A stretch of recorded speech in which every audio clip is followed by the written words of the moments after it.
Hello everyone, welcome to the next Java tutorial. In this tutorial, we are going to take a look at the second type of polymorphism that we have seen. In my last tutorial, I have explained how to achieve the compile time polymorphism, and in this particular tutorial, we are going to see how to achieve or how to, what is the concept of runtime polymorphism. To demonstrate this particular runtime polymorphism, I'm going to take a similar example that we have seen earlier of shape, and a shape class. A geometrical shape can have multiple types of shape like triangle, circle, and square. Okay, so let's go ahead, and as you can see onto the screen that I have created a public class shape class, and let me just take a method here called as public void print shape. Okay, and in this particular print shape method, I just wanted to print something, just to make you see the output. Okay, what kind of output that we are having. So I'll just print it that this is a default shape. Okay, so if someone creates the object of this shape class and calls the this print shape method, then it should print that this is a default shape. Okay, now let me do one more thing, that let me take one more class called as square. Okay, and what I want to do is I want to inherit the shape class here. Okay, and let me just have the print method here as well, public void print, let me just check the name, so print shape. Okay, so print shape, and here let me just write system.out.println that this is a square shape. Okay, and on the same lines, let me take one more method, that let's say rectangle. Okay, this is also extending the shape class, and it will also have this shape method and the system.out.println, which will print this is a rectangle shape. Okay, so these are the three classes that we have created. One is shape class, where we have a method called as print shape, and it will basically print that this is a default shape.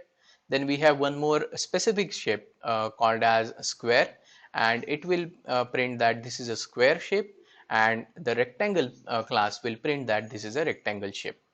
Now what we want to do is we want to create a caller class. Okay, let's name it as shape caller, and here we are going to have the public static void main method. Okay, now what we will do here, now since the square and rectangle classes are basically that are created by the shape class, we can certainly create this kind of object. So shape is equal to, let's say I want to create the object of a square class. Okay, so what I will do is I'll do like sq shape, that means square shape is equal to, I will initialize it to the square class. Okay, so since this is allowed to make this particular data type, it is allowed to declare it as a shape, because square is internally it is extending the shape class, and that's why this is fine if we create the object of shape class and initialize it to the square class. Now if you just print, because this particular square class also has one method called as print shape. Okay, so if you just print this, it is going to print the this is a square shape. Okay, now onto the similar line, if you create rect shape and initialize it to the rectangle and call the method of a rectangle shape, then this particular method is going to print a, you know, a line called as this is a rectangle shape.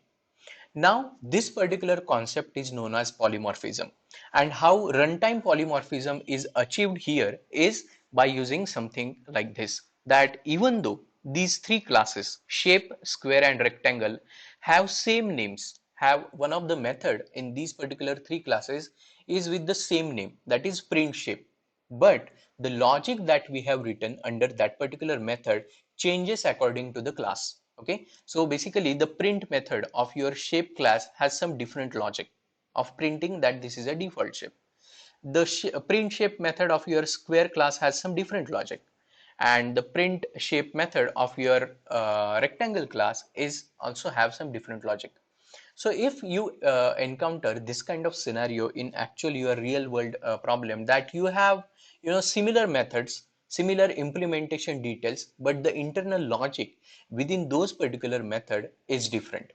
So in that case, you can use these kinds of runtime polymorphism, where the way you are creating the object of that particular class. Okay, so since for the shape class I am assigning this particular object to the to the object of the square class, this particular print shape is going to invoke from the square class, if you see, right? And the another one is going to get uh,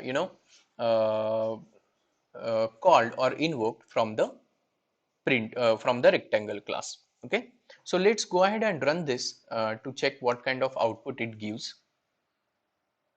Right. So if you see, first of all, we have initiated or initialized this particular shape object to the square class, and that's why it has printed this. This is a square shape, and this particular thing, the rect shape object, we have initialized it to the object of a rectangle, and that's why it has printed that this is a rectangle shape.